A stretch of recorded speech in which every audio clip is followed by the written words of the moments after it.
Your neighbor tells you about the unstable man in the cul-de-sac who claims to have been abducted by aliens.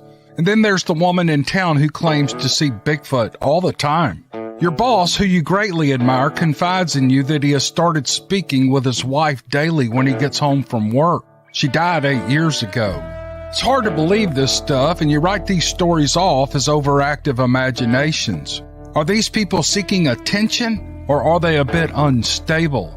No matter what you think, if you're like me, you walk away wondering, what if that was true? The What If It's True podcast features stories by ordinary people like you and me.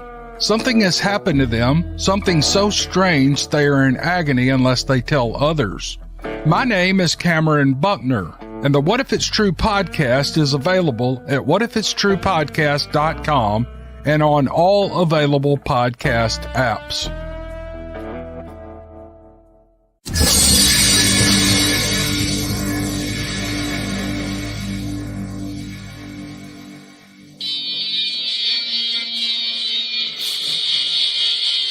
Welcome to Beast TV.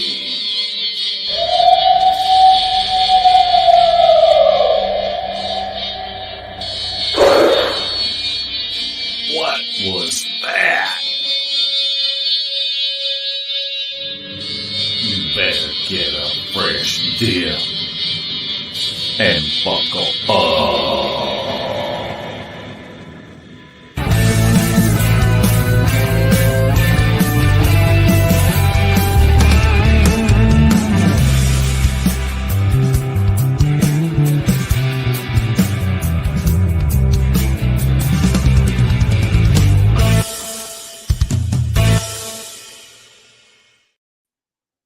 And here we are.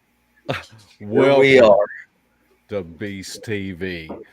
We kind of threw this together short notice, but look at this all-star special guest host that we have. We got Squirrel and Spencer and Greg. Why'd you invite her? I think I invited you. So we hope everyone is doing well. Larry is not here. Most of y'all folks know that we had a tornado come through our area, and he just got his power on yesterday. So he's gone a long time with that hot water.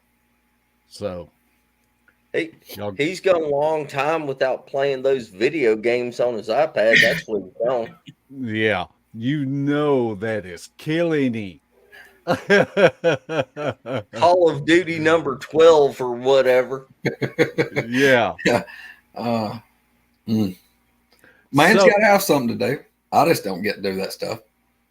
I have to get out and like shoot real guns. Larry don't have a real job.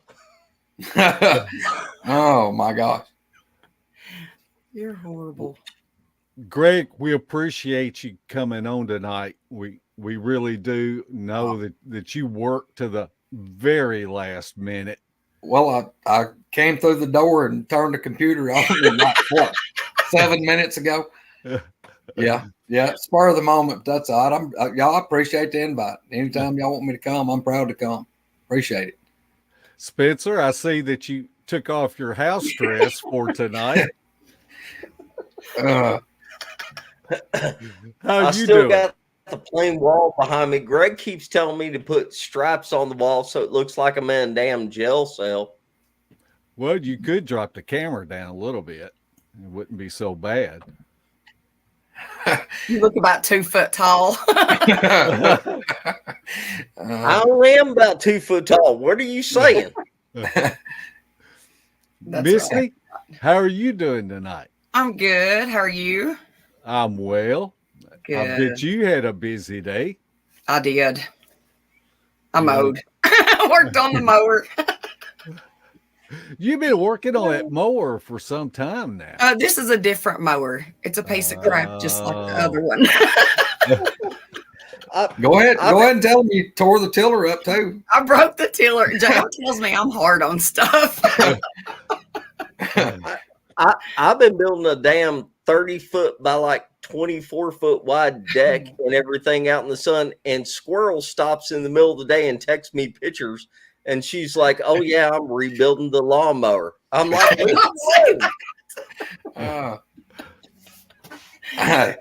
was putting the belt back on it, not rebuilding it. I mean, let's face it, guys. A lot of women can tear up stuff. Ain't many can fix it. Watch her go. Yeah, that's true. I don't fix much of it. But you're trying. I had called her one day and I asked her what she was doing, and she says, "Oh, I'm rewiring my daughter's car." Yeah. And I'm thinking,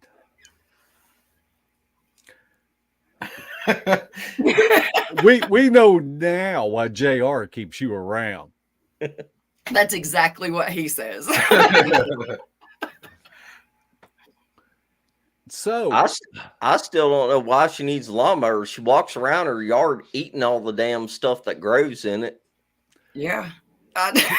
Yeah. I mean, her Facebook post that, you know, we got to eat this weed and that weed and this weed. Dandelion, purple dead nettle. Hey, look, onions, chickweed. Y'all got more edible stuff up there than what we got here. Y'all got to, because a lot of this stuff down here, it may make you turn inside out or croak over or something. I think we got way more poison stuff than we do stuff that's edible. He said I sent him one. He sent me a video of him and his little girls finding some fiddlehead ferns and said, "Here, goat girl, you know you want to eat this." I get picked at. A buddy of JR's that actually works with him said, "Ain't it about that time of year for you wife to start grazing in the yard?"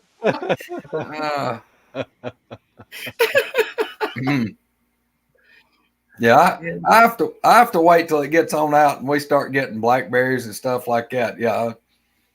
See, we don't have the mushrooms like y'all got. That Yeah. you eat mushrooms here in North Alabama, you probably gonna wind up in the ER on the morgue slab or at least in jail for being stoned out of your mind. I cannot find woodfish on my new land for nothing. I cannot find morels at all. We ain't been able to find any either. JR's been looking. I'm ready for chicken of the woods. That's my favorite. Yeah. Y'all got me worried about all that now. Hey, rock, I got you. Rock. Don't listen to Spencer, but I got you. Yeah. It was one mistake. One mistake. It just happened to be about mushrooms. Never gonna let that down. No. Well, I mean, it wasn't like it was life or death or nothing, you know. Well, maybe. Well, yeah. We done hijack Mark's show. Oh, man, y'all go right ahead. No, guys, I'll tell you what, y'all sling it. I'm just a co-writer on this deal, but I'd love to see some of these folks, and I keep glancing down, y'all. I've got my phone because I can't get the live chat on the computer. I'm looking at it says private, so I can't pull it up. But I'd love to see some of these folks. They got some questions. Throw them this way. I mean, yeah, that'd be awesome. I mean, I don't know really what y'all want to talk about. Remember, I'm about 15 minutes deep into this whole deal. Wow, can you hear that? Listen, I'm sorry. Yes. No, okay. Now, in the background, there was something howling. Did you hear that? Now my Yeah. dogs are getting really tore up. Yeah. I get a little nervous. If my wife does something like that, I'm like, oh, God, what's going on? I've got the windows Did you hear open. what I said? That was weird. Okay. Sorry. So, Spencer, what's on the menu? For camping? Yeah. Don't mark new bill. No, not this time. We ain't got some old gas grill that can be converted into a charcoal grill. No. Look, People thought I was kidding when Spencer basically cooked some of the best ribs I've eaten like a very, very long time over like 2 birthday candles. How in the world he cooked them, I do not know. Well, I tell you, Spencer, if you think of some meat that you would like to cook, let me know and I will bring it. I think Sherry's going to make some bear stew. Yeah, I'm gonna make serious? one night, whatever night y'all want. I'm bringing the stuff. I'm gonna make like 3 gallons of deer stew. Yeah. You got to make I'm those home. apples again. I'll get some apples if y'all want to try the apple. We may tweak that too. I'm thinking about putting some cake batter in there with it and a little bit more oil, or not oil, but butter. And we're gonna see if we can't make it where it's more like a cobbler, an individual cobbler.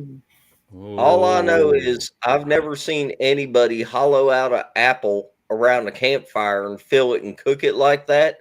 And I only tried the one, but that was impressive, brother. That was pretty good. The funniest part was I had Larry and Slade over smashed up. They were critiquing it, going, "Man, this one needs a couple more minutes. That's too much. Back it off. It needs a little more of this." And we done 5 or 6, and then they were like, "Okay, there we go." And then I done like a whole wad of them at one time. But I think it was more than 5 or 6. Yeah. Well, I mean, we didn't have nothing else to do. Yeah. Bear stew? Misty, you really going to bring bear stew into camp? Yep, because you said you haven't never tried it. So Greg said he hasn't. No, no. Let's put it like this.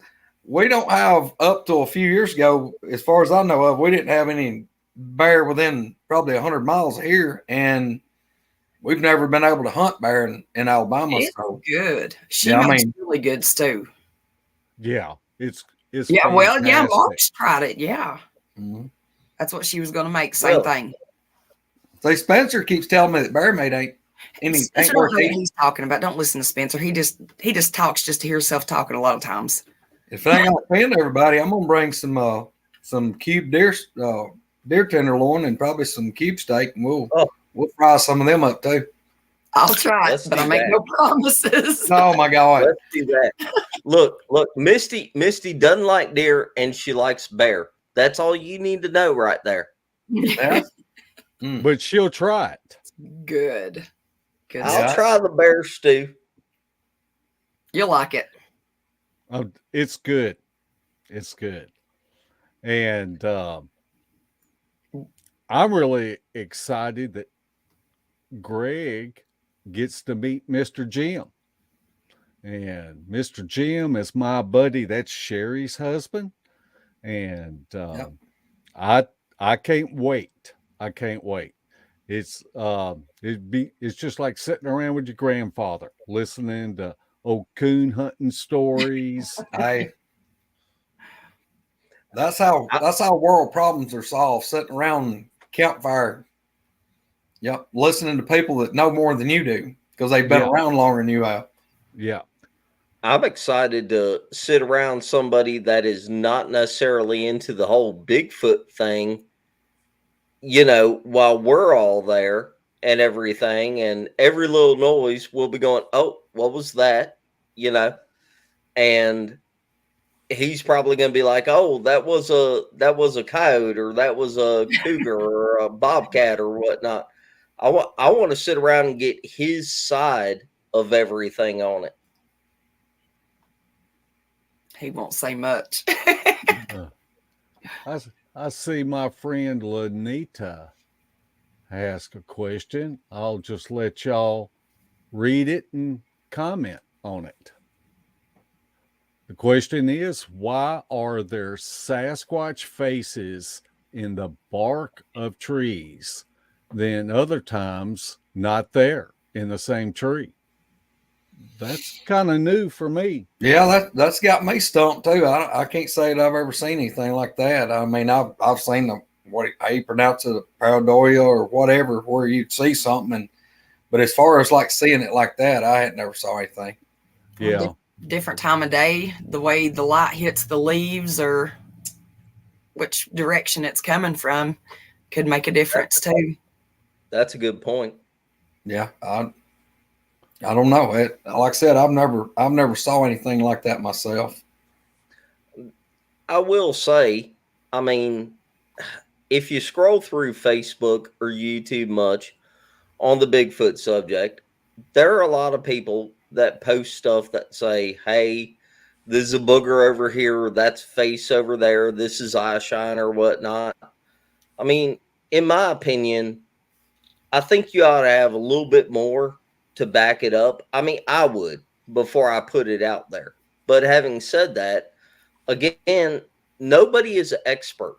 I mean, we don't know. We don't know what these things are, what they can do. At least in my opinion, I've never seen a face in tree bark or whatnot. If I did, I'd be really skeptical about it. You know, why it's there one time and why it's not there the next. I think a lot of it has to do with what Misty just said about, you know, the light and the time of day, and you know, the leaves coming out on the trees. They cast different shadows as they get bigger and everything. Don't know about that. Just the wind alone can change the shadows of stuff. Sure. Yeah, and something else in effect in the equation is when you're seeing something in person, it's a whole lot different than just looking at a picture of something. Yeah. Oh yeah, definitely. It's, I mean, there's been things that we've taken pictures of that are quite impressive, but then when you look at the picture, you think, that didn't really come through. And I've got a whole folder of things that I just said, well, I'm not going to share this just because the picture didn't do justice to what, you know, we saw in the field. Well, Trying to take a picture of a track is like that. Sorry. Yeah, that the pictures like the ones that the track that I took the first track I took pictures of. I'll spit it out, guys. Been up a long time. Slept. I think I got 2.5 hours sleep last night. But anyway, the first track that I took pictures of over here in 2004. I mean, standing there looking at it, it was like, I mean, it was just astonishing at the detail and looking at it. Which back then, 2004, I took pictures of the stupid thing with a Polaroid. Took a whole package of Polaroid. Was there like 12 pictures in a Polaroid pack or 10, 12, whatever it was? And I done everything I could possibly think of to try to make that show up. And I mean, I was taking them and we'd wave the stupid things around, and blow on it and wave it. And it'd come out and I was like, that didn't do too good. So we'd do another one. And I eat up a whole pack of pictures. And it's just, there was no way for me to get the detail that you could see with your eyes. It didn't matter what you did. I say we got Dixie Cryptid in the house. Look at there. One of my favorite guys just to hang out with. Hey, look, dude. He was my hero. He was my hero yesterday. I was jonesing over some Steve Lilly. And look at there, number 11. Yeah, number 11. That's what I'm talking about. Look at there. And once again, Cam, this has got to be a movie. Yeah. It's just a matter of time before a screenwriter picks it up. It's just a matter of time. If I'd hit the lotto and had the money, I'd be like Spielberg. I'd be like behind the scenes with me and Cam be sitting over with Baby Spencer. We'd have cigars about that long. Cam, we recommend you all the time on our channel, and it's mostly, in my opinion, about the Steve Lilly thing. The Steve Lilly line is excellent. If people have not listened to that, man, you do not know what you're missing. I feel like Santa Claus just sent me a message. Look. Dude, you just don't know. Look, I've got some policing buddies. Last night, one of my buddies is on duty. I went out, met up with him, and told him, I said, dude, did you notice Steve Lilly 11's out? He's like, no, man, I go off shift in like a little bit. I'm waiting till tomorrow, man. I'm working NASO. That'd give me something to listen to. And he was like cloud nine. Oh, he's working tonight. So when we leave here tonight, or we get off here, I'll be like, hey, dude, where you at? And I'll go meet up with him a little bit, and that'll make his day. So, yes, man. And look what Cam just said. We're going to Hollywood. But No. No. Look, man, look, I was messaging D.A. Roberts on Facebook yesterday, and I've been dogging him the same thing on Facebook about, look, y'all got to do something. This got to be a movie, because the story is way better than any Bigfoot movie or any kind of movie like that I've ever even heard of, much less seen, period. Somebody is missing the boat. I've been screaming this since the first Steve Lilly episode, period. Yeah. Because, y'all, there's never been a Bigfoot movie made other than The Legend of Boggy Creek. And look now how corny it is. And look what they done with that. I mean, that was like the Blair Witch Project way before it. Uh-huh. And look right now. I mean, if you had to walk up to a random individual and say, you ever heard of or ever seen a Bigfoot movie? And they're going to go, well, I saw The Legend of Boggy Creek. I mean, y'all, look at how they done it. No more money and they spent on it. And that thing's still trucking on. What's funny is we're all like, we actually go out in the woods and look for the real thing. And we take it seriously and everything. And we get super excited about the Steve Lilly thing just because it's such a good storyline. This is like Bram Stoker getting excited about the Twilight series. You realize that, right? I mean, this is good stuff for the Bigfoot people. We are like, hell yeah, Steve Lilly. What's so funny to me, Mark, I know, or I don't guess that Cam has heard my horror story that we ain't gonna go off into. But I can't wait till I get to see him in person, or he's in a private chat with us one night, and I get to actually throw that story down on him where I can horrify him too. Because apparently all y'all that I've told my medical stories to, oh my God. Oh, because that's what cracks me up. So when y'all first got me on here, you said that Cam, when I was talking to him around the campfire to LBL when he had to leave that day, and you said he talked to you and said you need to get him on this and that, and it's kind of been on since there. Yeah, he deserves to hear that story up front. Oh yeah, nobody deserves to hear that story. Right. You're my hero. Yeah, that question is up. That question it's up. That's what I told him right after the first one was released. Is Billy Bob Thornton, and I just see him doing it. I could just see him. All right, look, it kind of warps me because meeting Cam in person, and Cam is he's a stocky dude. Man, I stay in my mind. I see Steve Lilly being Cam. That's the image in my head. Cam would probably play the role best because he knows the character so well. Yeah. Oh yeah. I mean, but in my head, y'all, that's where I'm at. Oh, we go live, and I tell my story, we'll be banned. They'll shut the internet down. Yeah. You're gonna lose half your subscribers. Yeah. Oh, they would shut me down in a heartbeat. Oh, it'd be YouTube can't handle this medical story.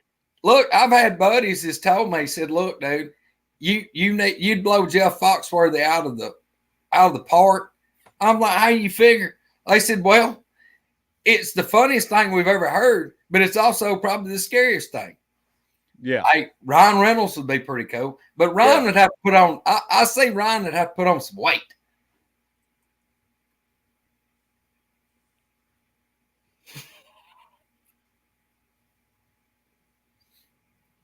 I was just looking.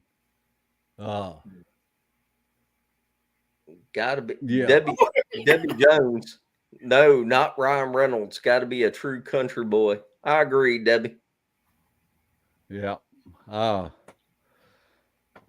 tell you, I hate that everybody that watches all of our channels can't, have missed opportunities to meet Cam, because who you listen to and have been probably listening to for years, and how you figure he is in person. That's who he is. Yeah. He is. There's nothing fake about him. He's just one of the guys. All right, I got an idea. What about this? Y'all brought up Billy Bob Thornton. What about the young man that's grew up 10 miles up the road from me, went to the high school just north of where I did, Lucas Black? I mean, him and Billy Bob was in Sling Blade together. Yeah. Lucas, look, y'all, Lucas Black's country ass cornbread. Now I'm talking about I was fishing tournaments on this lake right here where I'm sitting back when Lucas Black was a kid. I'm talking about Lucas and his brother was fishing tournaments. We'd have a Friday night bass tournament. I fished fishing tournaments against them boys. And he is, you talking about a down-to-earth, sure enough good dude. That's him. Yeah, he was in that Legion and Fast and the Furious. Fast and the Furious. Yeah. And Lucas he's pretty good size feller. I mean, he ain't no little bitty thing. I don't know who that is. You're kind of like me, Spencer. You don't go to movies. Man. Nah, Look up Lucas Black was the young kid in Sling Blade. The one that talks the country. That's him. Yeah. Okay. I guess I could see that. I just know that whoever plays Steve Lilly, I mean the movie, I'm getting a little bit ahead of myself, but the storyline is so good. It really is. I mean, it would make a great movie. I mean, it'd make a great TV series, whatever. Yeah. I mean, Cam's already written, enough that you could spread it out over 2 or 3 movies or 2 TV series, 3, something like that. I mean, it's a great story. I love listening to it. Yeah, I'm not kidding y'all. I could see, like, to fill in. I could see The Rock. I could see The Rock coming in for a part. Yeah. Yeah, I can see that. What are you laughing at? I said shirtless. Shirtless. Come on now. Just saying.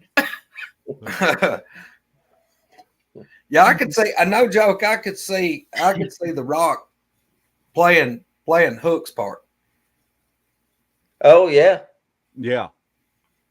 Or that guy that no wait, is he gone now? That Michael Clark Duncan dude? Big guy. Well, that is. I don't know.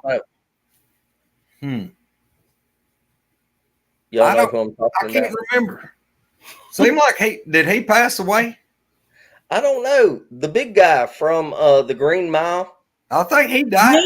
Yeah. Yeah, they would have to dig him up, Spencer. Oh, that movie's so sad. Yeah. Never mind. We'll find somebody else. I love that movie. Sam Elliott. Oh, Sam Elliott would make a good. Oh, yeah.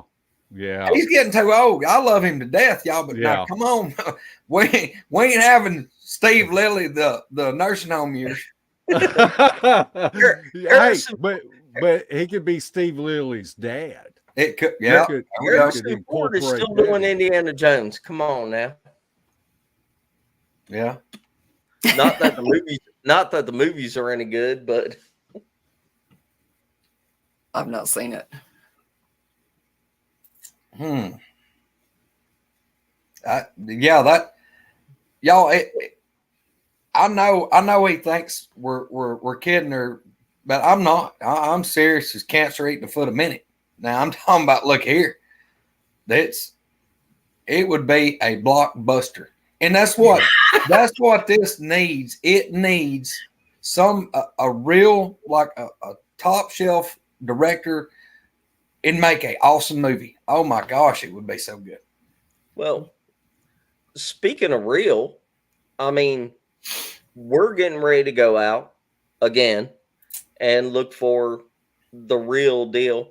What do y'all think? What is it gonna take at this point to get, the scientists' attention, the academia attention, and everything? I think personally, I mean, the government came out and said that the dang UFOs are real, or it's something out there that they don't know what it is.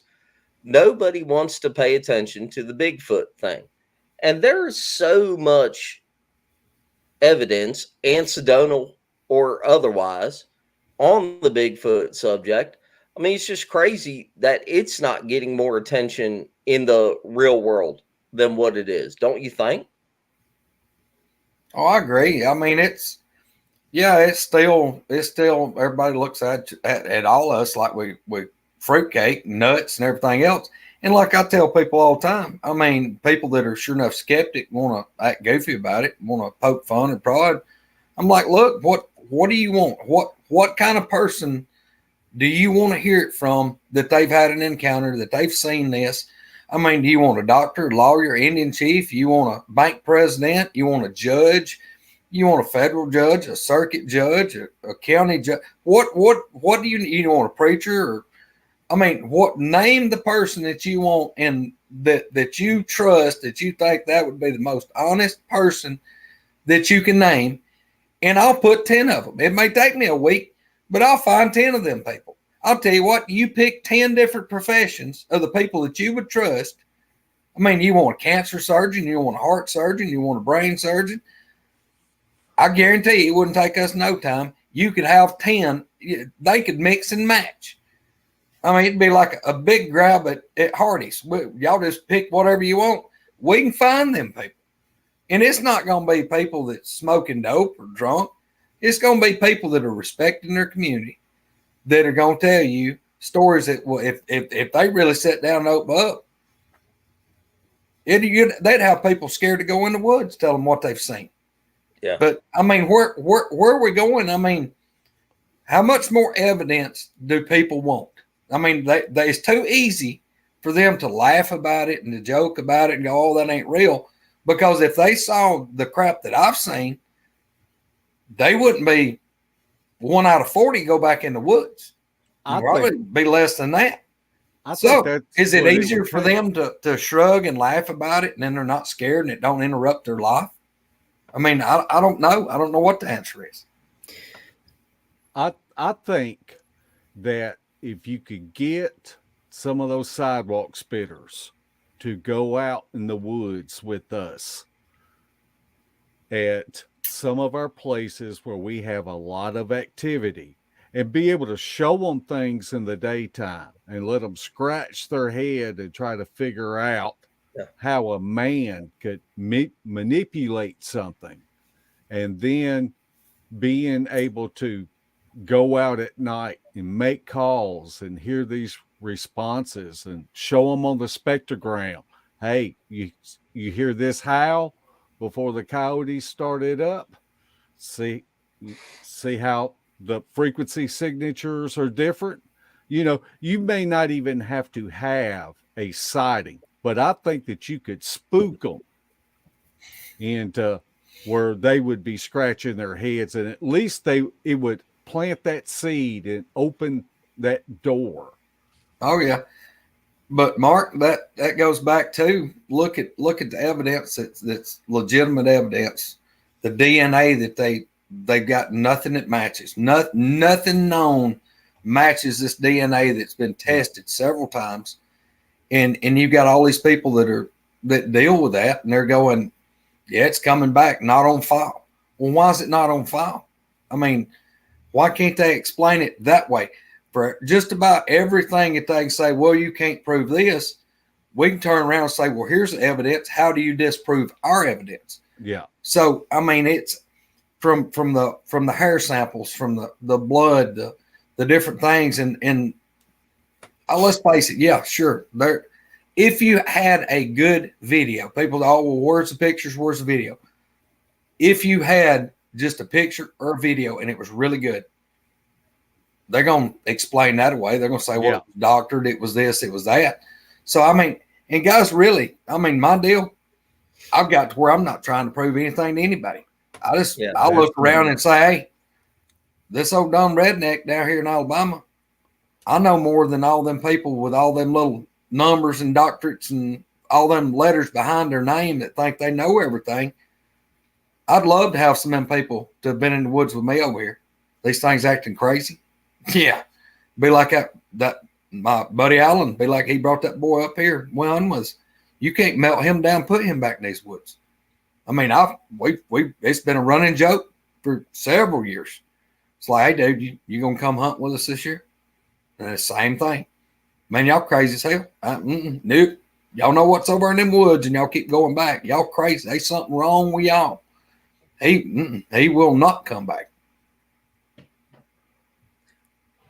I think if you got people like what Mark was saying, if you got people out there with us, certain spots at certain times, I mean, like even the vocals by themselves, whenever you hear it in person, it's not the same thing as listening to somebody show it on a YouTube video. It's just not.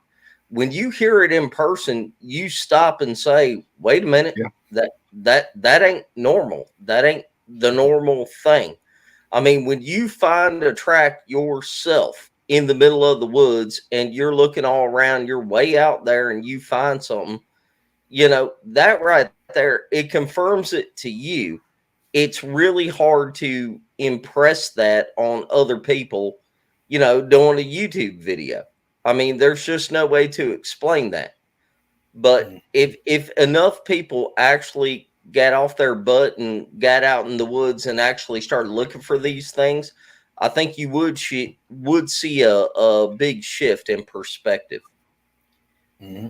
It sounds perfect almost. Like, you know, whenever they kind of howl or whatever, I mean, it's just the sound is so steady, you know, of like a note, I guess. It's almost perfect, and you can tell the difference when you hear it. I mean, it doesn't sound like anything that you've ever heard before, even if you've been out in the woods. Yeah. The thing about on the sound, guys, y'all know as well as I do, what I'm fixing to say, y'all all agree with. It's just like Mark was talking about the pictures. The pictures will never do justice to what you're seeing and seeing it real life. And that's the exact same way it is with the sound. It don't matter what you're trying to record it with.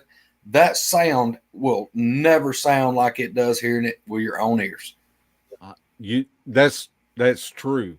And also when you have one close to you, like at at our intro, that howl at the beginning is one that I captured when me and Larry were in Oklahoma.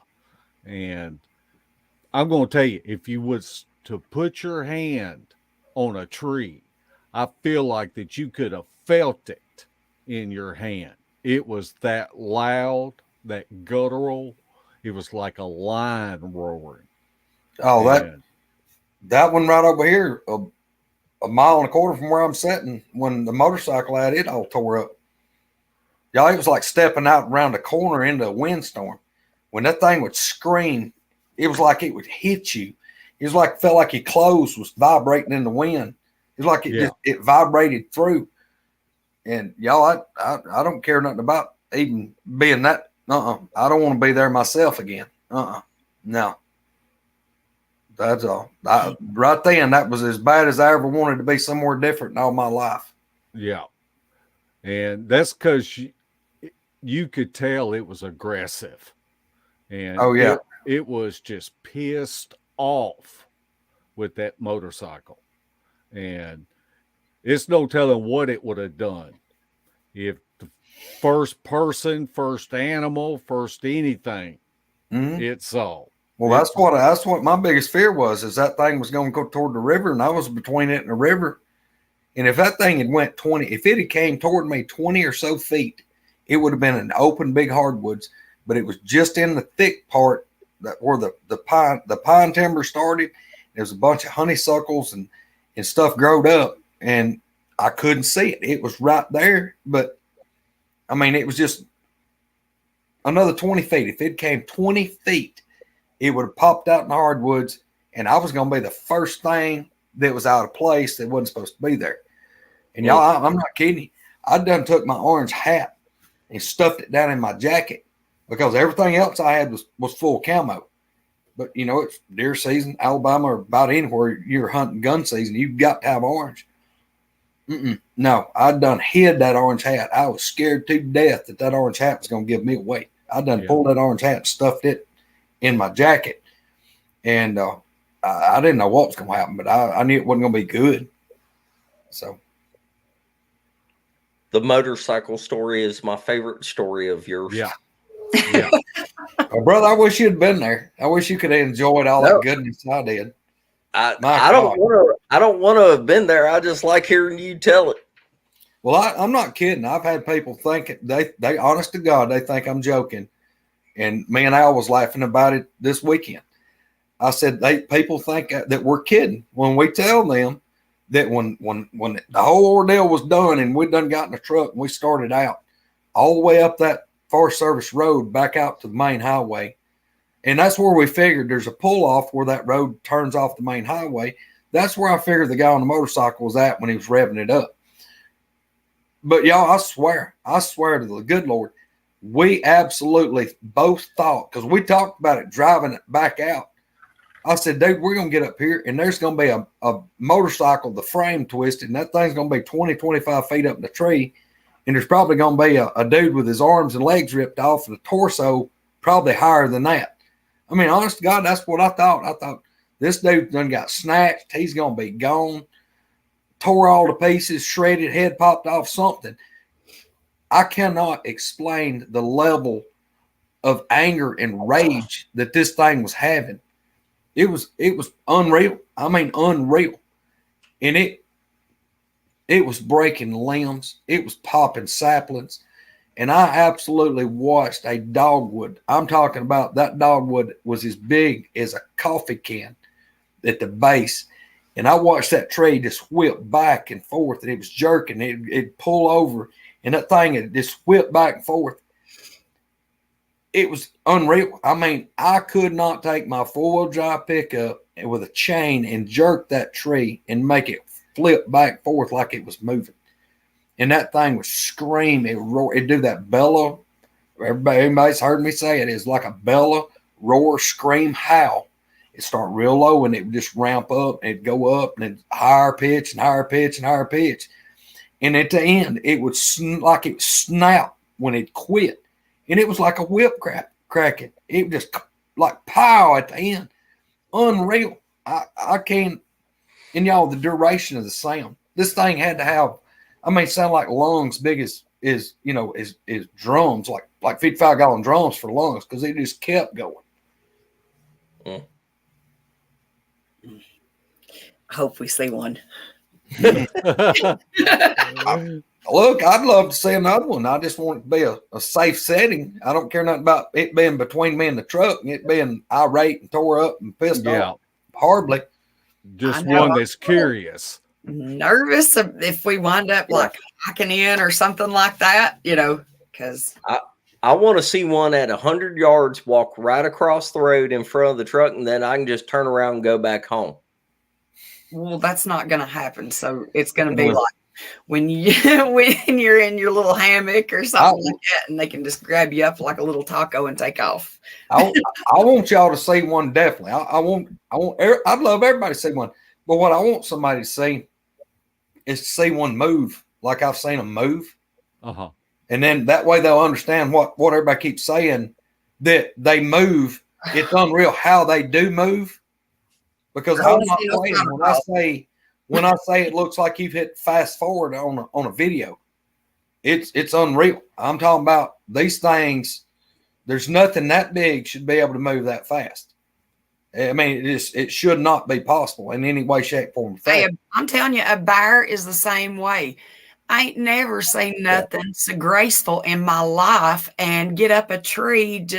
I'm talking, hundreds of pounds, and it'll go up a tree, side of a cliff, rock bank, whatever, like it ain't nothing. And I mean, I'm talking be graceful while it's doing it. It's amazing. So I could imagine, but I don't want to see one spider crawl. That's the only thing I don't want to see. I think that'll really freak me out. Yeah, I've not seen that, but I don't think I'll be a fan of it myself. Up there at Spooky Mountain at Mark Green's, that's the first time I've ever seen. I still don't know what I saw, but like the shadows moving between the trees, and it was darker than the dark. And I mean, it just went shoom, shoom, like, I mean, it just moved like that, like waving your hand back in between stuff. And I still don't know what that was, but it didn't seem natural the way that it moved from whatever it was. I mean, unless it was just, I don't know, a figment of my imagination, but I saw it several times and other people saw it too. So how do you explain that? Than the shadows, than the trees or whatever. It was crazy, but it moved like a shadow. It just went. Yeah. Well, like I can tell you this, I mean, the ones I've seen here in the daytime, guys. I'll say it again. When I say black ink is light colored. Black ink's light colored compared to these things. I'm talking about the black. You look around your house, the blackest thing you can find, probably double that. I mean, they're shiny black. I mean, it was like I said, the closest animal I can think of would be like a really slicked off Brahma bull, just so black. And like when the light hits it, the light actually reflects and kind of makes it look like a gray tint. But that's how black these are.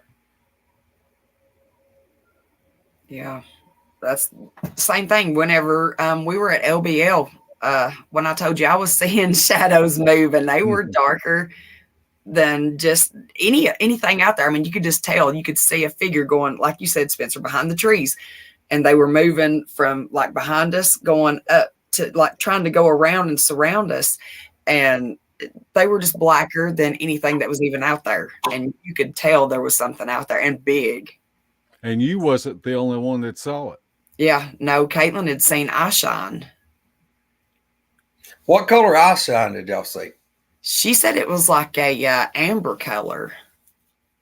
See, the last one that I saw over here, it was crossing the highway, and it didn't turn. I never did see both eyes. That's what Mark Green was talking about Sunday. Most of the time you'd see one eye, and that thing, it just partially turned because it was moving from my right to left. And it was kind of an ambery, like a deep orange, not really a red, but it was more red, I guess. I guess it would be more red than orange, but it wasn't like a deep red. That makes sense. I know it's kind of confusing, but like a bronze or a dark amber. Yeah, I guess but it was, you hear people talk about yellow and then green. And no, it wasn't red like the driveway reflectors. It wasn't like that, but now it was kind of an orangey red. So red, just say red. Yeah, we'll say red. That cleared it up. Thanks.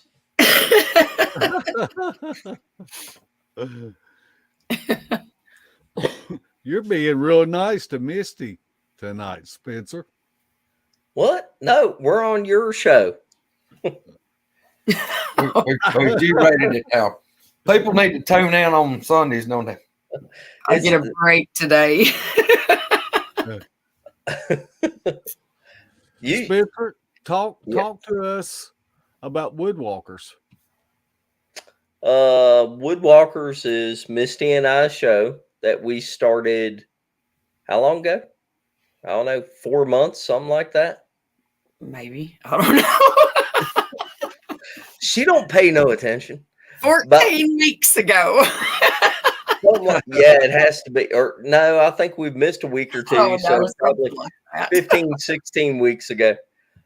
We've got a new show on YouTube, and we try to do it on Sundays. Can't guarantee they'll be every single Sunday, but we do it on Sundays. And so far, it's been really good. We're trying to keep it very real, and we're trying to keep it not just, thank you, Dave. Everybody appreciates that. We're trying to keep it not just about Bigfoot, because in my personal opinion, a lot of us have more in common than just Bigfoot. So it's about outdoors, bushcraft. I hit on the barbecue subject a whole lot because I'm a big barbecue person. But actually, this is a good time to say, if people want to get on there, if people want to be guests and they want to talk about stuff, it doesn't have to be just Bigfoot. I mean, if you want to talk about camping or what? Dog man. No, we're not talking about the dog man. Don't get him. I got enough to deal with boogers. We ain't talking about dog man. I knew you'd like that. And just for the record, I'm not opposed to the idea of Dogman. I just don't like thinking about them. But I do see stuff every once in a while that sounds very realistic, at least in my opinion.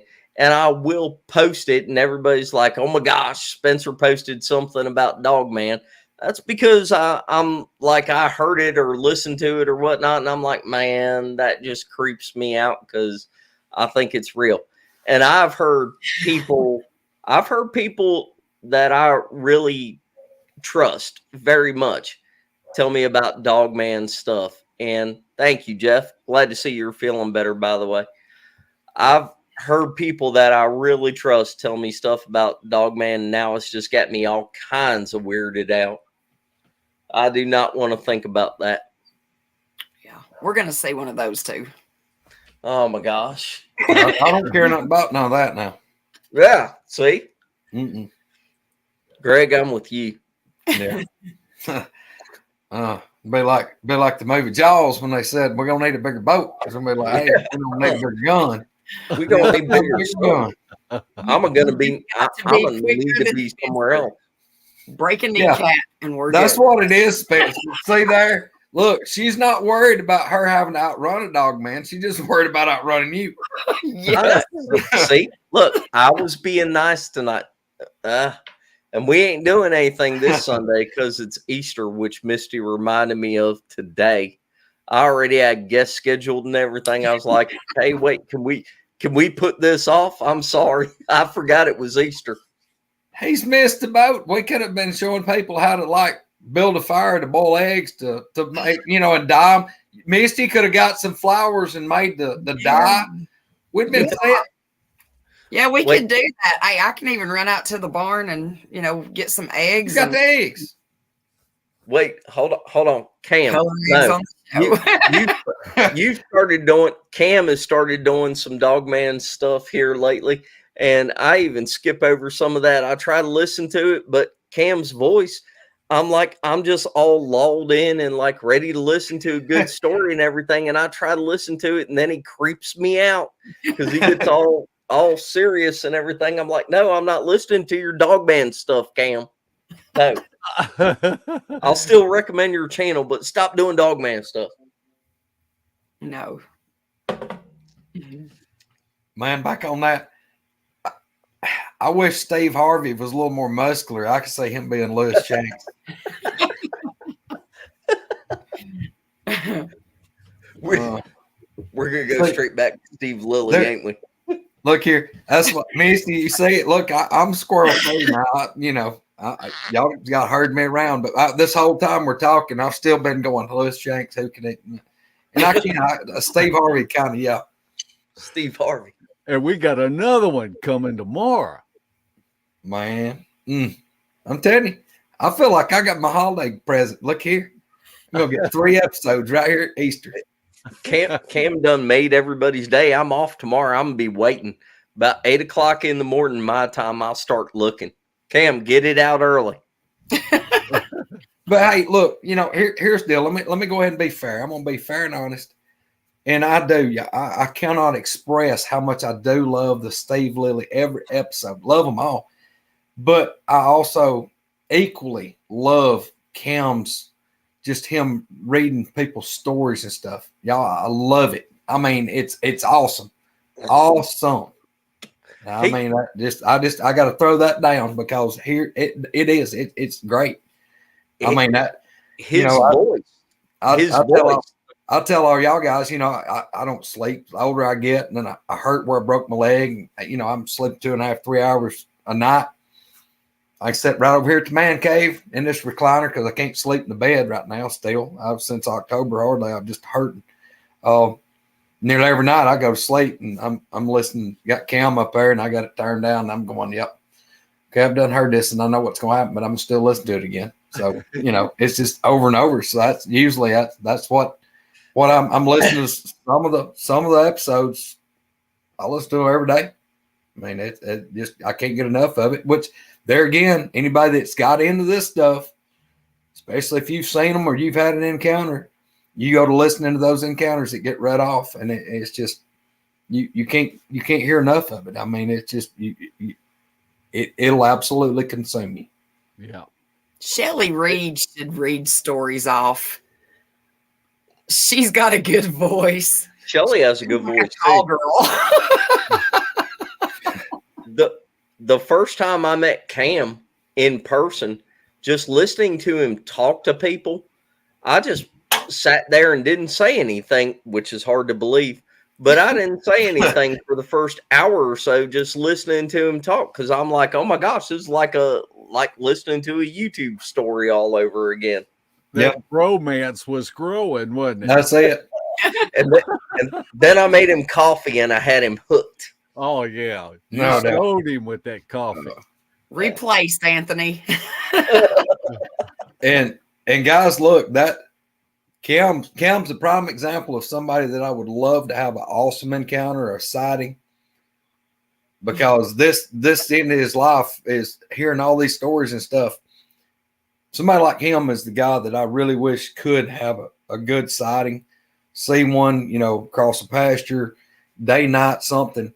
But that, we're supposed to get something set up. He needs Coonbo. Coonbo's done told him. He come over here. It ain't too far from where Cam's at to here. We'll carry him out.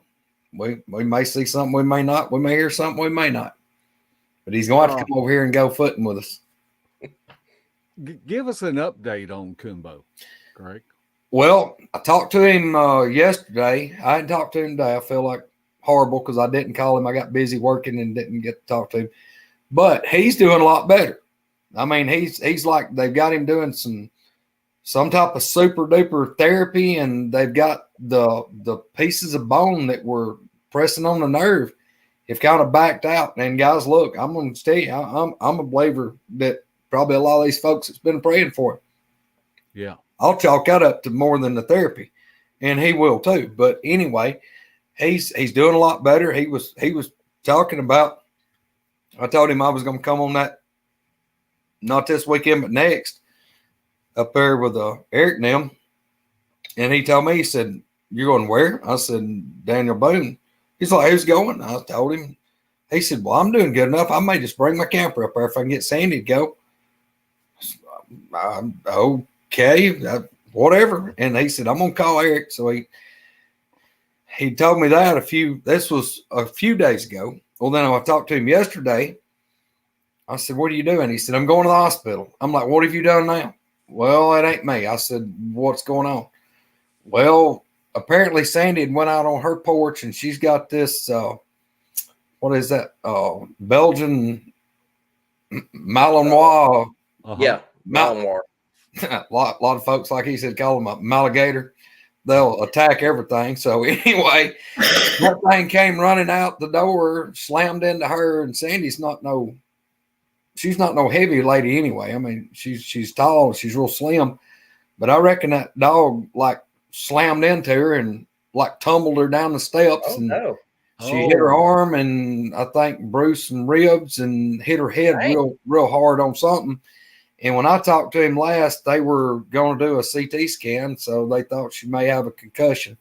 And actually, when I talked to him last night, it was about 10:30 last night, and he was just pulling up at the ER. Her sister had carried her onto the ER, and then he was going up behind them. So I meant to call him today, and I got tied up. And I may call him when we get done here. I mean, I may call him in a little bit. Yeah, man, I hate that about Sandy. And, yeah. I mean, she is a strong lady. Yes. Former police officer, former undercover officer. Mm-hmm. She's, if you were to tangle with her, it wouldn't turn out very good for you. Probably no. Mm-mm. No, not at all. But super nice lady. Super nice. Yeah. Yes. Y'all know at Spooky Mountain, again, up there at Mark Green's place, whenever those noises started going off behind her up there on the hill away from us, she didn't flinch. She didn't freak out at all. No, she turned around and hollered back at them. We were all running up there with thermals and everything, and she was calm, cool as a cucumber, just staying up there. She yelled back at the dang things. Yeah. Mm-hmm. Yeah, she's a good lady, y'all. I mean, she's been super good to Tim. There ain't no doubt. Yeah, I'm glad that he's known her since they were kids. I think they've known each other a long time. But I'm glad they connected. Well, yeah. I hope she ain't busted up bad. No, I told him last night. I told him I'd be up wee hours of the morning, and I told him, I said, "You get up there, call me, let me know, update me." And of course, he's kind of like me. He gets turned 3 or 4 different directions all at one time. So I hadn't, like I said, I hadn't talked to him today. So I really need to call him. Maybe you should get some alcohol and a razor blade and go doctor on her. I don't think I'm going to find many people's going to sign on for me to do what I had to do to me to them. No. Ain't going to happen. Nope. Ain't going to happen. No.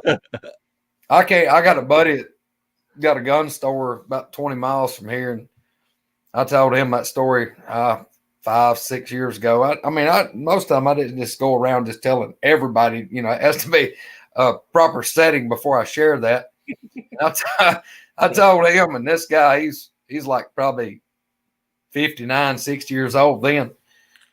And he sat behind the counter, and I got noticing the more I told, the lower he got on the behind the counter, like he was going to hide.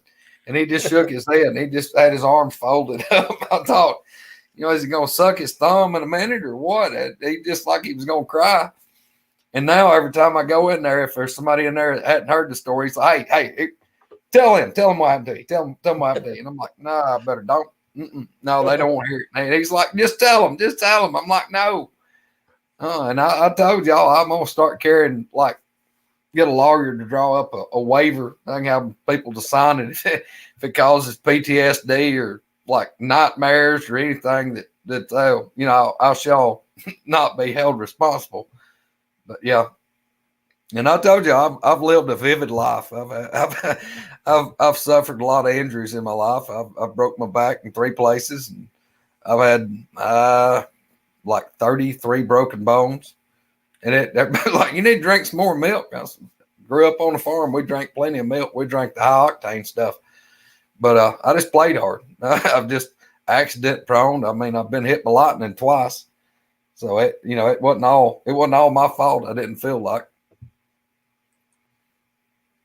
Somehow we we ought to we can tell that to Cam, and maybe we can incorporate that into a Steve Lilly. I don't, man. Steve Lilly's he's a bad mama jamma, but I don't know if Steve Lilly could pull that off. I told y'all. I told y'all. I mean, man, everybody was impressed by Rambo in the first Rambo First Blood, where he sewed his own arm up. Everybody thought that was all squeamish, and he's the baddest dude ever lived because he sewed his arm up. He ain't got nothing on. No, I make Rambo look like a sissy. You've done it like 60 times. I'd rather hear about Dogman stuff than hear Greg retell that dang story again. Watching Slade Monk while you were telling that story.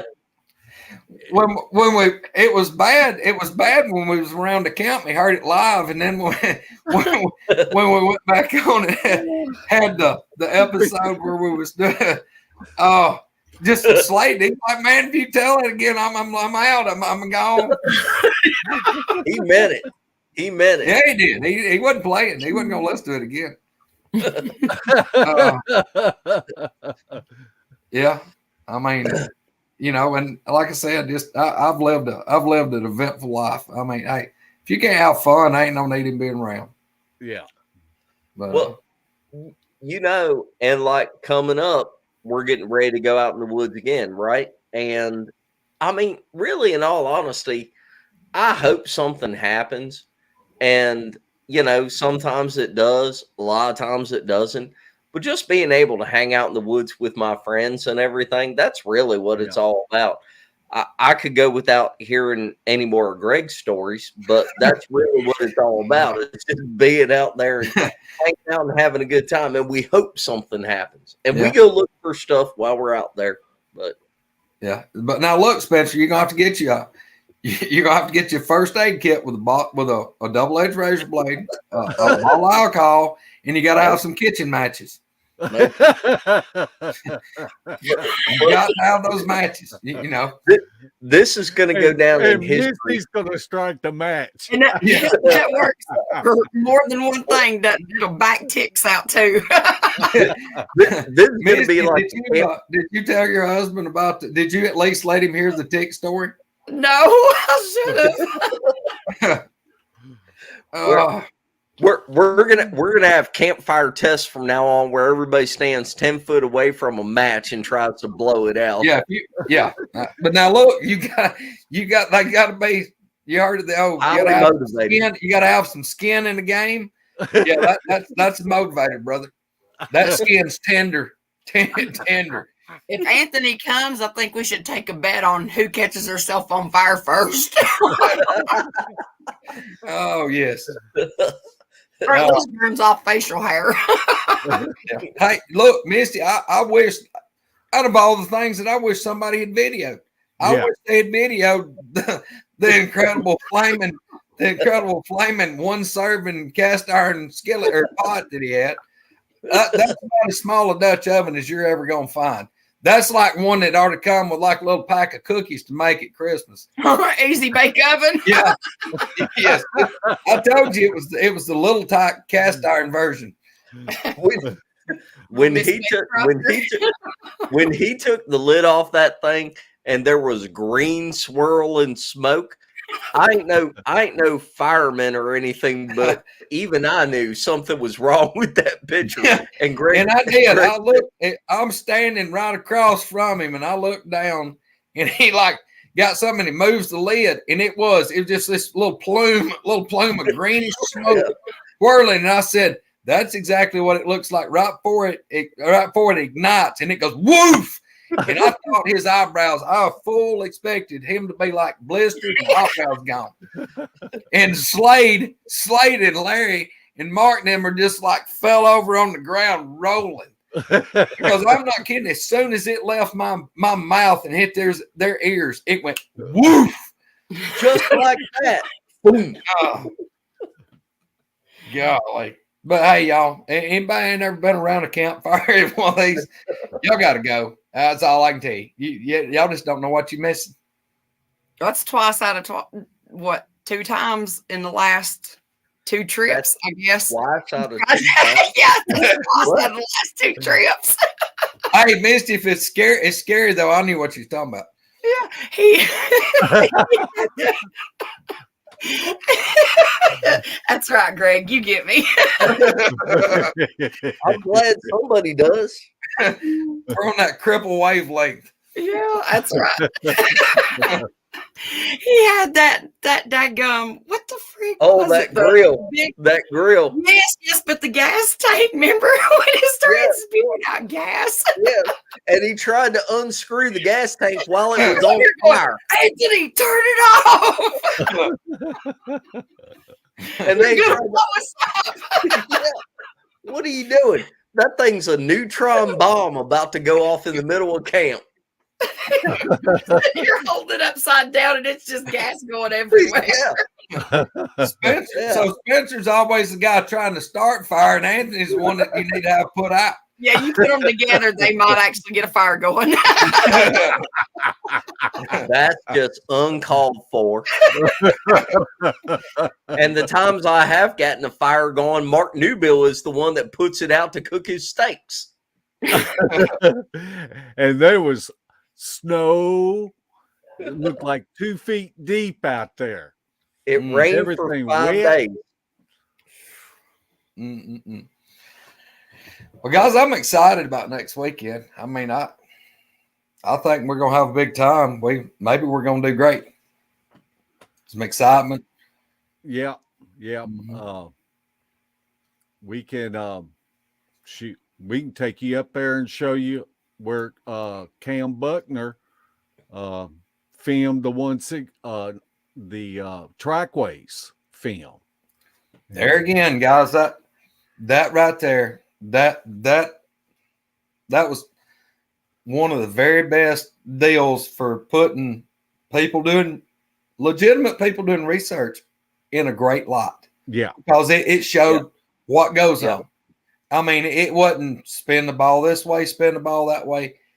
You can tell he's going out and like laid it out. You know, I'm going out with these guys, and people got to see stuff, and it wasn't trying to manipulate it and make it something it's not or whatever. And it was that's one of the very best documentary type deals I've ever seen like that. This is the same place where I first met most of the people in person, had stuff thrown at us. I can't tell you how many times either trees got pushed down or big branches got broke. Heard vocals, had all kinds of stuff go off at the graveyard or whatnot.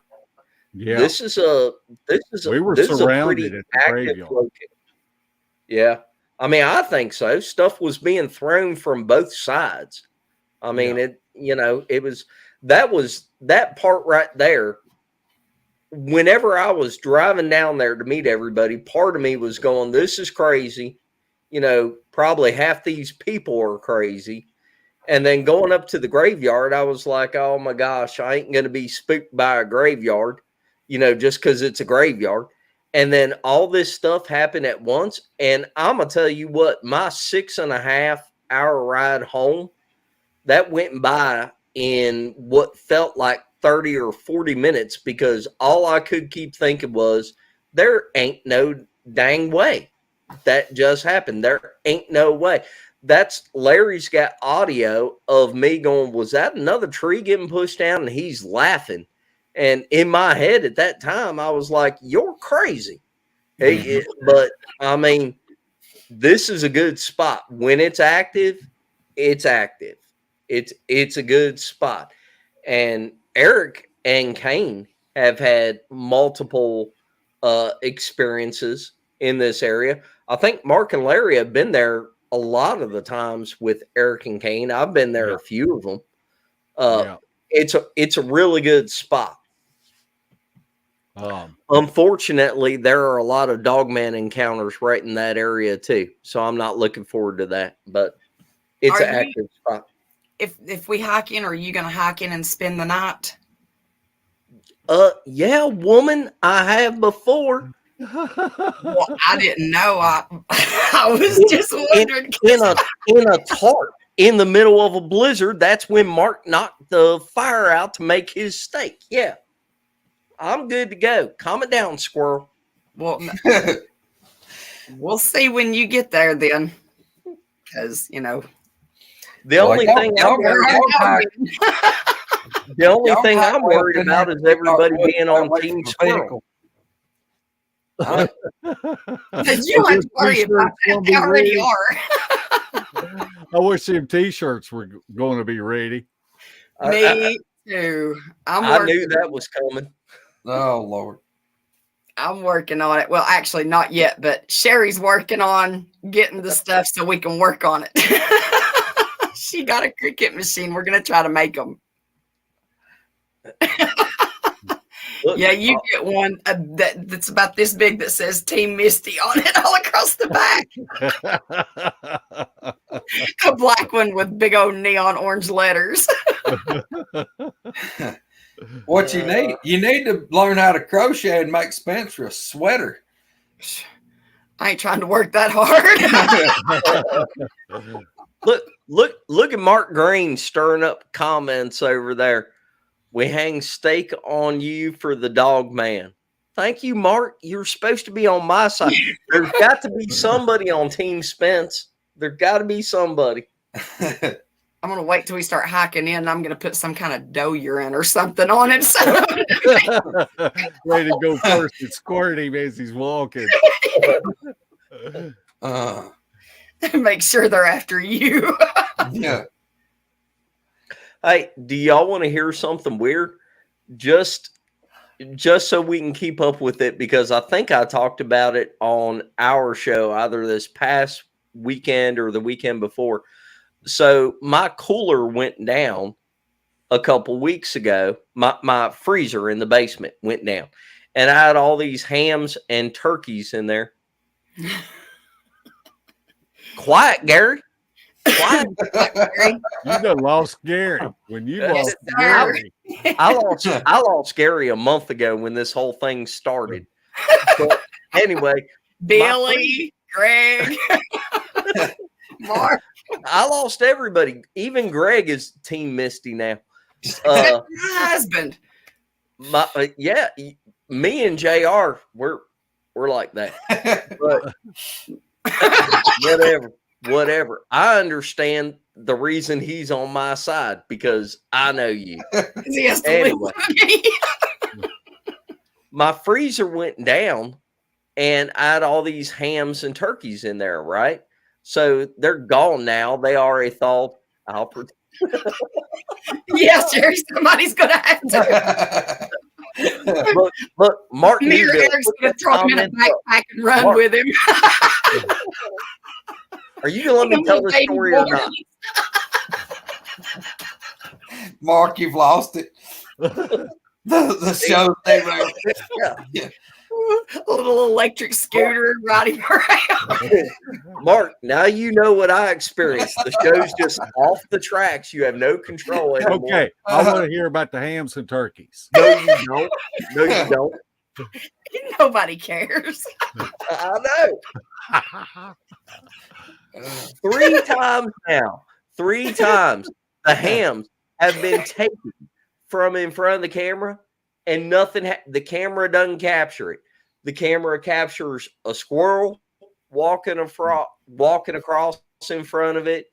The camera captures deer walking across in front of it. But 3 times now, the hams have been. All right, fine. That's all I've said. I'm done. See, this show. This is just a continuation of my show from 2 weeks ago. I knew if we got them both on here together, it'd be this way. You said it. A squirrel walking a frog. I'm being quiet. I'm listening. I see you laughing, Greg. I'm just shaking my head. I'm laughing at her, not at you. I'm trying not to. Well, she's over here dying. Tell them about your hams. And they really do want to know. Please tell us about the ham. We may have to mute Misty for just a minute. This is serious research, and nobody. It is research, and he's got a good thought here because he told me about it earlier today. Okay, let's hear about the hams. No. Yes, I'm really intrigued. I really want to know. Now she's wanting to know. The hams you are find gone, Squirrel. all the way point. gone? The hams are gone. Did you go out and look for them? Did you? Yeah. I went out and looked for them. 2 of the times they were there. They were about 20 or 30 feet away. Just the bone was left laying there. And I'm pretty sure like a raccoon or something got a hold of it. Looking at the teeth mark on it. One of the times the ham was gone. Like I couldn't find it. But there's a real big thicket that's about 30 yards away, and it drops down over a hill into a holler. And I didn't go down in there. But all I'm saying is the camera didn't capture whatever. And I mean, a ham is big. It's heavy, you know. These are 10, 12, 13-pound hams. And whatever took it, the camera didn't capture it. And I'm not necessarily saying it's boogers, but whatever took it, the camera didn't capture it. It captures everything else, didn't capture that. Anyway, just point that out. Well, That was interesting. well, just one thing that I'm going to say. You have recorded some good vocals from this new place that you're at. And some of them have really been impressive. So it is in the realm of possibility. Yeah. I mean, I found possible structure here. I don't know if it's 100%. I will say this, the structure, a couple of them that are, you know, what we look for whenever you see it, you're like, oh, that's a possible structure. A couple of them have changed since I've been here. And not like in little ways, in dynamic ways, like going from being an X to like 2 lines together, or going from being like what looks like an A to like a square, like 4 sticks. It's kind of crazy.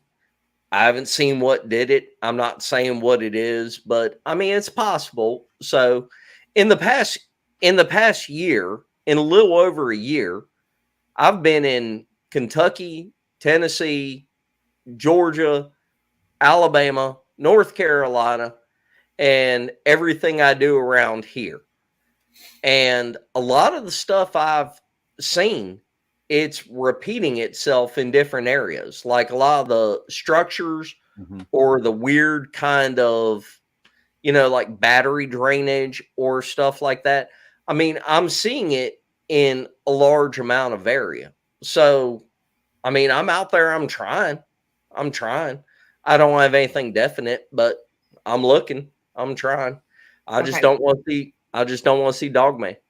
All right. I got a question. Speaking of vocals, then, do you notice it seems like maybe a certain time of year that they are more vocal than not? I mean, like, you know, they're there supposedly, but kind of like turkeys. You know what I mean? Like when you're out turkey hunting, you can call turkeys in, and then like whenever they're not in mating season or whatever, it's different. You know what I mean? Like you can call, but they may come in, but they won't gobble back to you.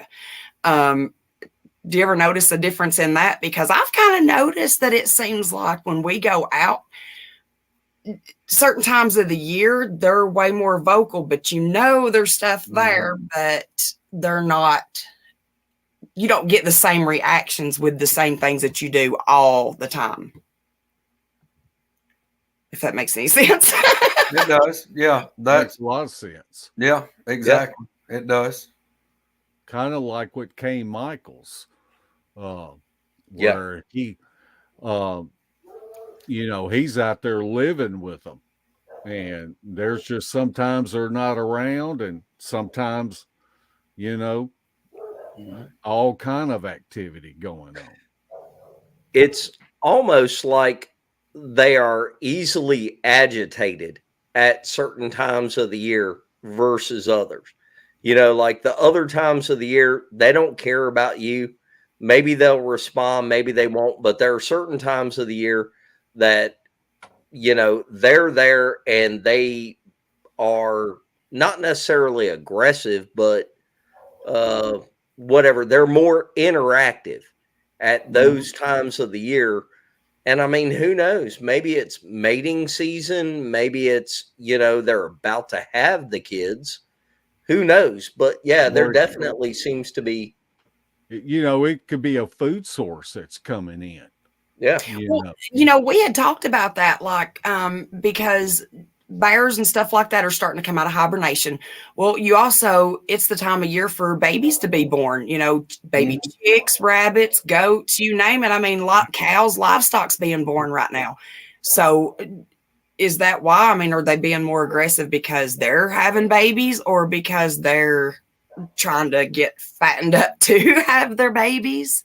Or is it just that, I'm not saying I think they hibernate or whatever. I'm just saying, like, is that a possibility? Or are they, when they come out, are they hungry? Is that why they seem to be more aggressive? They're, you know, had done without food for a while. I don't know. I just. Well, Misty, I think it's just like here and everywhere. I mean, you take something that's put on like the feast of the year through the summertime or in the fall, everything's come in, the crops come in. Everything's been warm. They're laying around. They ain't moving a lot. They're putting on fat. All right. Well, then on out in the winter, you still got some stuff that's there to be eaten. But think about how the woods toward the end, you know, January, February, first part of February, the woods dry up. I mean, they ain't nothing. Yes. Everything's run out of everything that it had stored. So when springtime hits, that's when, like right now here, everything's budding out, and I'm seeing deer like crazy all over side the roads, you know, edge of the woods, and there are all these little buds popping out in the deer, just mowing the buds off of everything. So I think they're wide open right now. A lot, well, basically everything is. Oh yeah, you take this new foliage coming out; it's tender and sweet. Yep. You know, it's not like you're, you know, at the end of August and it's just scorching hot and dry. You know, it's, you know that they're going to be tearing this vegetation up. Oh yeah. You know, as the spring comes on. And right now is kind of survival time. Like what Greg was saying, this is, if you've made it to this point, if you've suffered through to this point where for the past couple months there hasn't been hardly anything out there for them to eat. I mean, you know, a lot of the yelling and screaming could be, hey, this plant or that plant is coming in, come get some and get it now, you know, because they haven't had very much in the past couple months. Yeah, I think the diet, I mean, let's face it, guys, the diet's got to change. I mean, it's like me, I love steak, but if all I ate was steak for months and months, I'd finally want something else. Yeah. Yeah. Well, if it was brisket, maybe not, but yeah. You think about it, though, if even brisket, I don't care how much you like something, man. I went on that low carb diet and I thought I was going to die. I'm talking about this. You think, man, I love steak. I love bacon. I love chicken. Man, I want no bread. I hate bread. But you still like a little piece of bread. I mean, oh, you hate bread. You gotta have some bread. You know bread. What I'm saying though is you don't realize that when you cut like I did, just totally cut out carbs, and then you realize like, you know, that means pasta, that means bread, that means all this other goodness that goes with the steak and stuff to make it really good. But you take all that away, it's like, you know, you start missing. But I mean, really, like me, I'm a major carnivore. But I thought, well, man, I that's cakewalk. I can do without bread. I don't even crave bread. Now, my wife, on the other hand, she could be a vegan as long as she could just eat just bread. She'd be fine. She may want rolls and some butter. Now she'd have to have her butter. Don't get me wrong, but but man, I thought it was gonna kill me. I was like, golly, you know. And And like right now, the main thing, me being diabetic, I watch my sugar. I just about soon have plain, I'm talking about soft, fresh, white bread, a scrambled egg sandwich. I don't want it toasted. I want it soft bread. And it's like eating a piece of cake. It's because I may eat it twice a year. And it's like you forget when you're having it all the time, you get burned out on it. You don't realize how good it is. And it's like, oh my God, look at that. I'm hungry. I ain't ate nothing. Now you got me wanting some freaking rolls and butter. And now I'm thinking about a fried bologna sandwich. Oh my God. What are y'all talking about? This is a Bigfoot show. Where'd we go here? Well, wait, look. Hey, you wonder why I'm Team Squirrel. I'm the same way. Y'all, I keep telling y'all every time I come on here, like, y'all got to herd me, bounce me, keep me in the line. Yeah, I know. I'm sitting here and I've got like, I'm not even going to say it because I'll sound crazy. You might as well go ahead. We're all used to that.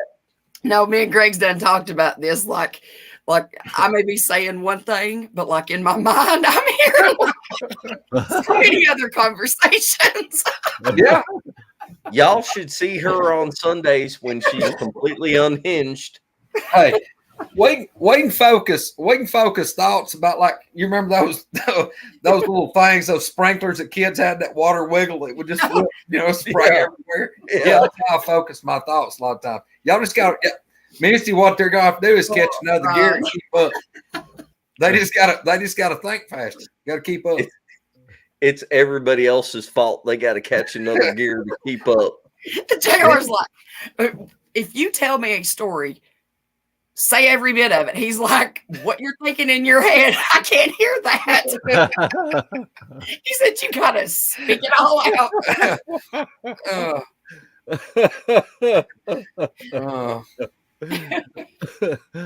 I can't help it.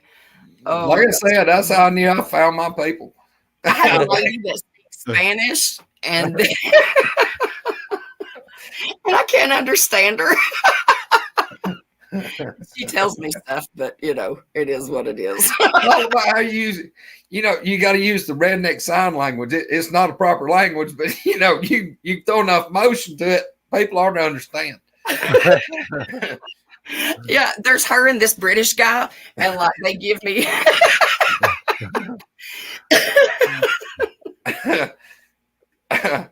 They kind of help me through my daily chores. I don't never get bored, y'all. This sounds like an inappropriate joke. There's this British guy. I'm like, how am I going to do this? I need to do this. And then like this little British dude will just start going off and telling me how I need to do this. Then the lady will start chiming in. I pick her back and forth. I can't understand one of them. So I just say hush and just do whatever.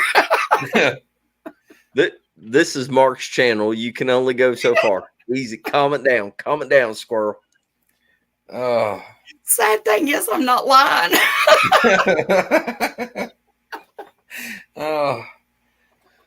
Surely, if you would have thought out all our discussion, we would at least had somebody pose the question of what kind of medication we took.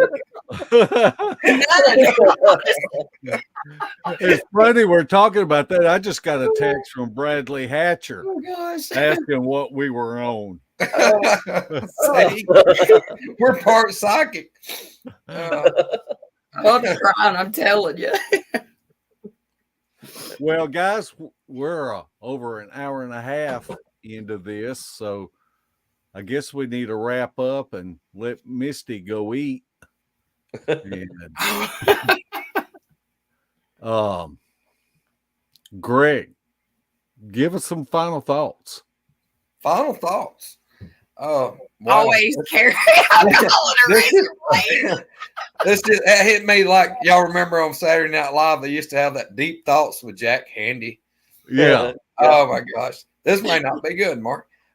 No. Final thoughts is, guys, y'all just support everybody. Y'all, people that's into this, that we've got no reason to make this stuff up. I mean, people that you'll come to meet, that you'll realize what these people are. They're good folks. I mean, all walks of life. all walks of life. Got nothing to gain from any of this. Nothing. And just that's where I'm at with it. And just be open-minded and listen. And just because some guys the encounter he had don't line up exactly with yours, that don't mean that his is any less real than what yours was. I mean, like these guys have seen stuff that I hadn't seen, and I've seen and heard stuff they hadn't seen and heard. That don't mean that I don't believe them, and I'm pretty sure that don't mean that they don't believe me. That's kind of where I'm at with it. Just keep your ears open and just just think about it. And if you got something, guys, if you've got something and you're watching this and you've been a little worried about telling somebody, I mean, message some of us. Put a message in. We'll private message you back. Love to hear it. Love to hear it. Anything you got saying. And guys, a lot of this, I mean, I can be as serious as anybody, and we can sit down and guys, if I don't throw some levity into a lot of the things that's happened to me, it almost breaks me down. I've been as scared as anybody could be scared. I mean, and there's no shame in that. The shame is in refusing to do something about it or letting it control you. That's where it gets shameful.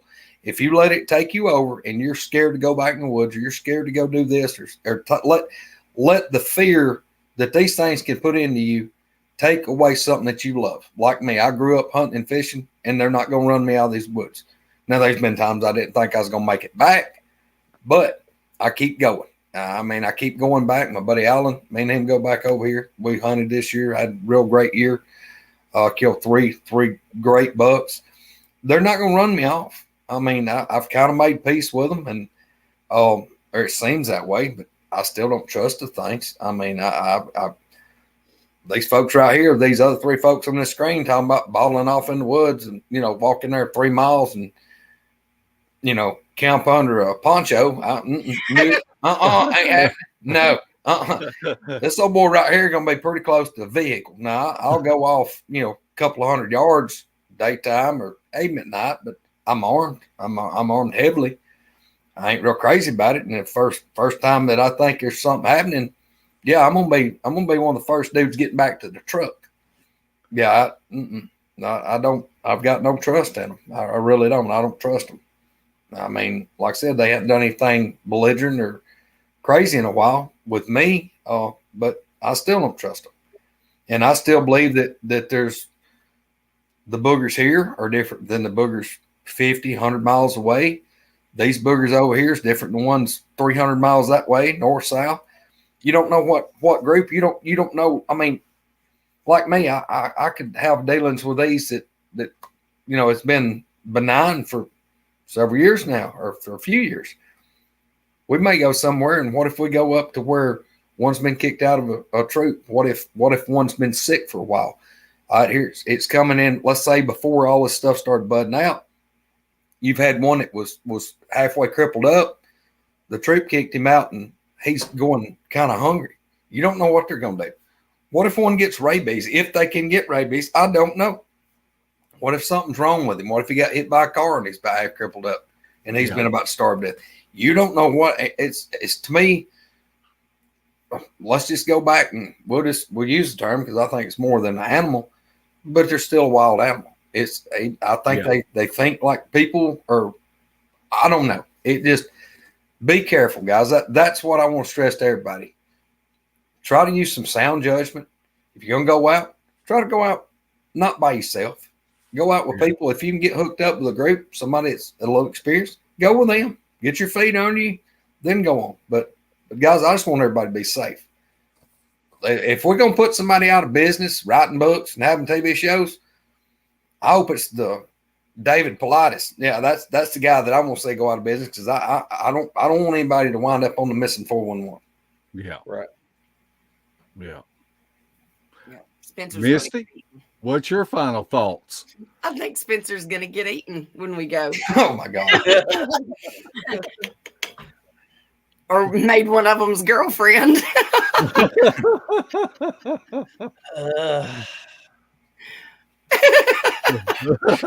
Pretty, pretty, and then here he goes. See, try to ask her to be serious. Misty, what's your final thoughts? I hope that one gets eaten. That might have been that British guy talking in her head. It may have been. Maybe it was the other one because I told you I can't understand her, so who knows what she's really saying.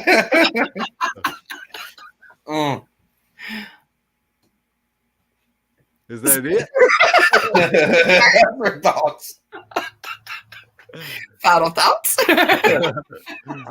I deal with this every week. Okay, what about your final thoughts, Spencer? Yeah. I would say a lot of what Greg says. Also, here lately, I've been thinking really seriously. I just want everybody to get along, and I want the people that are on the flesh and blood side to start listening to the people that are on the weird, mystical, magical side, and I want the people on the magical side to listen to the people on the flesh and blood side. All of that along with what Greg said. I don't think, me personally, I think of the things as kind of, well, I don't think of them like bears, but I treat them like bears, like I wouldn't trust a bear. I'd still be really, what was funny about I that? just looked over at the chat and David Blaylock said peanut butter flavored Spencer. These are so funny. He said Q Barry Watt. Douglas banjos. This is why apparently not only did I have to start a whole new show, I need to find another host. This is why. Anyway, I'm just saying, everybody, listen to everybody, consider all options at least, and like my friend Chris Reinhardt says, get in the woods. I mean, like, go out there if you're interested in the subject. Get out there and start looking for yourself. You're gonna start seeing things. I never thought there was anything out there. I didn't pay any attention to any of this till I started like looking for it, and then I was amazed at what I found. But anyway, everybody just listen to everybody else and give everybody else some serious amount of respect. And we don't have to be negative, and we don't have to be on separate teams and all that kind of stuff. That's my thing right now. That's what I got. Especially when you're losing. Mark Newville. No, I absolutely agree with you, Spencer and Greg. Greg said something earlier in the show, and it's where I've been at all along, is I'm not trying to prove that to anybody that these things even exist. I am out there for the experience. And there's so much more to it. To me, the boogers is the cherry on top of the sundae. It's being out there with my friends, sharing a campfire, enjoying each other's company. If we may not get together but 2 or 3 times a year with certain people, but I cherish those moments that we're able to share together, and that's the most important part of it for me. And I don't, and you're absolutely right, Spencer.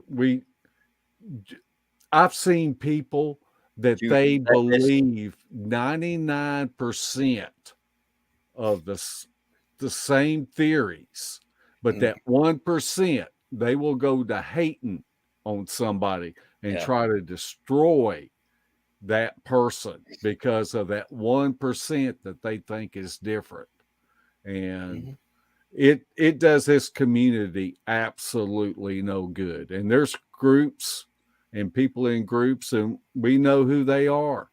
And it's just a shame that we can't pull together and have conversations and talk about, what's happening in your part of the country. What are you seeing? A lot of people do that from East Coast to West Coast, and talk about different things that they find and what's going on at that time of the year. And there's so much that we can learn from each other, instead of somebody making one comment about something and then all of a sudden this other person just goes to hating on them. And it just really shows how shallow some of the people are in this community. And I wish, no matter what camp you're in, we could all learn from each other. Oh yeah. Yep. But we want to thank everybody for tuning in. It was short notice, and these are some of my favorite shows, is whenever we just come on and just talk amongst ourselves, and it sparks ideas. We get to see our friends in the chat room, and it's just been a great night. And I want to thank you, Misty, thank you, Spencer, and thank you, Greg, for coming on short notice. Thank you for asking us. Yeah, thanks for asking us. Anytime, man. Anytime. That was fun. Okay, we'll be camping next week, so we won't have a show next week. Yeah. Hey, just tell everybody, guys, y'all have a happy Easter. Remember, this holiday is just as important as Christmas. Yep. I mean, hey. Right. Bama said the inner circle gets issued a thong. I never made it to the inner circle. Hey, we just now learned the secret handshake. And Spencer, Greg's gonna bring some alcohol and razor blades. Yep. We're gonna do surgery on Spencer. Good times. All right. Night, everybody. Night, y'all. Thank y'all. See ya.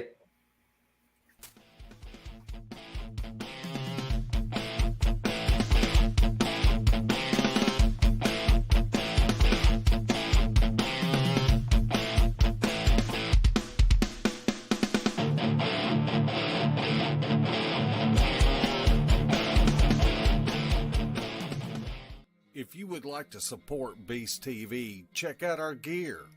We have coffee mugs, face masks, gaiters, shirts, and tank tops. The link is pinned at the top of the comment section. Everything is always marked down 20%.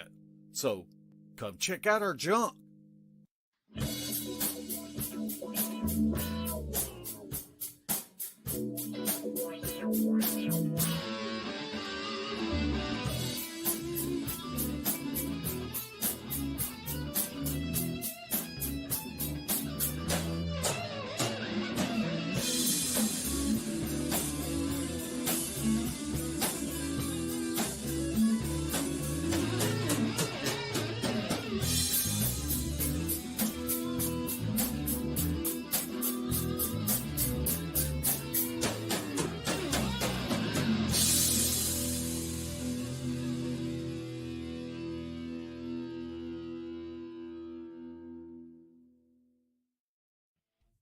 This has been a Sawdust production.